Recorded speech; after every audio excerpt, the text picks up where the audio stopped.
Hello दोस्तों, नमस्ते, प्रणाम। मैं किरण पटेल आप सभी का स्वागत करती हूँ अपने यूट्यूब चैनल पर। आज मैं एक कहारवा नाच गीत लेके आई हूँ। पसंद आए तो चैनल को सब्सक्राइब करना। हम तो गाइले पियावा से हारी छोटी नाना दी, हम तो गाइले पियावा से हारी छोटी नाना दी। खाई के मांग पियावा पूरी पनीरिया, खाई के मांग पियावा पूरी पनीरिया।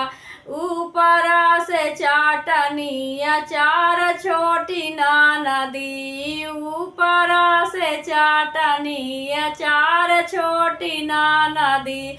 हम तो गाइले पियावा से हारी छोटी नाना दी, हम तो गाइले पियावा से हारी छोटी नाना दी। घूटई के मांग पियावा गंगा जल पानिया, घूटई के मांग पियावा गंगा जल पानिया।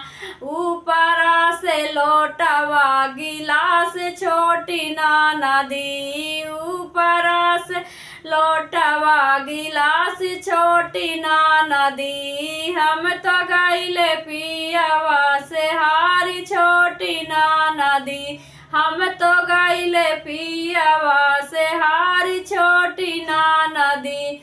कूचई के मांग पियावा जोड़ा जोड़ा पानवा, कूचई के मांग पियावा जोड़ा जोड़ा पानवा।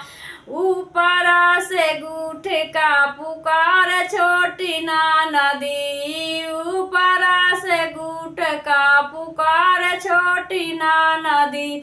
हम तो गाइले पियावा से हारी छोटी नाना दी, हम तो गाइले पियावा से हारी छोटी नाना दी। सूतई का मांग पियावा लाली पलंगिया, सूतई के मांग पियावा लाली पलंगिया। ऊपरा से सावतनी हमार छोटी नाना दी, ऊपरा से सावतनी हमार छोटी नाना दी। हम तो गाइले पियावा से हारी छोटी नाना दी, हम तो गाइले पियावा से हारी छोटी नाना दी।